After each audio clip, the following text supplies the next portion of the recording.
Consciousness, he has nothing to offer other than the fact that he was a reality show TV star. You brought up an interesting concept, the man card. Can you tell me a bit more? What is the man card? Well, the man card is the card that Trump is playing. He is appealing to men.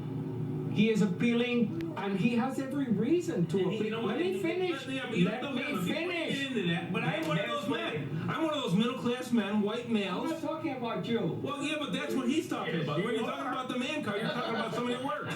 Listen, we work 12 to 14 hours a day, every day. We make a bunch of money, and our money is going to something else. So what? I mean, you know. Where's your money going? It goes to the government, the people that don't work. We're sick of it. And listen, I'm telling you what, Brenda started I pay taxes, I get benefits. We're sick of it, and that's why we're voting for Trump. So Trump's playing the man card, and you want to be dealt in, is what you're saying? Yeah, I'm in. Yeah, absolutely. And you know what? Let me tell you something. There's a bunch of women that want to be too. I ain't sure what that means, playing the man card. He's playing the people card to give the people what they want. It's not a man, it's not a woman, it's people all around that deserve the same deal. But do you think Donald Trump is right when he says Hillary's playing the woman card?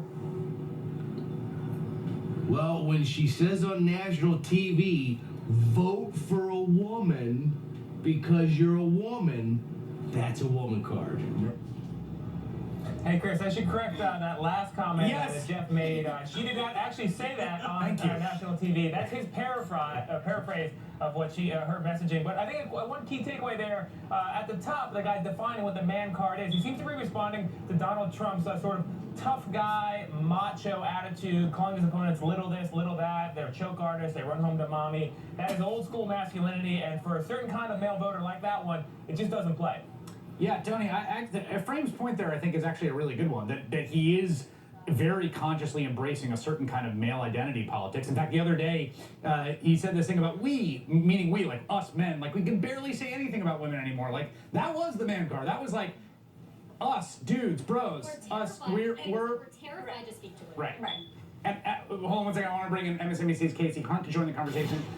Casey, what else did the women you spoke to in Virginia tell you?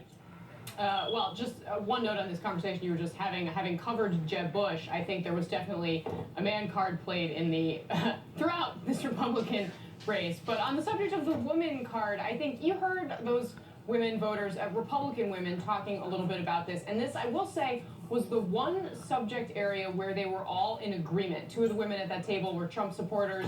Two are registered Republicans who've come around to the idea that they feel forced to vote for Hillary Clinton because they can't stomach Donald Trump. One of them still undecided. They all said that they were put off by the idea of Hillary Clinton saying, vote for me because I am a woman. So in some ways, I saw some cracks there for Donald Trump's campaign to potentially exploit. I think it is a line of messaging that could potentially work for them. All right, Tony Dokoupil and Casey Hunt, thank you both. Those were both really fascinating. Back to our panel, Liz.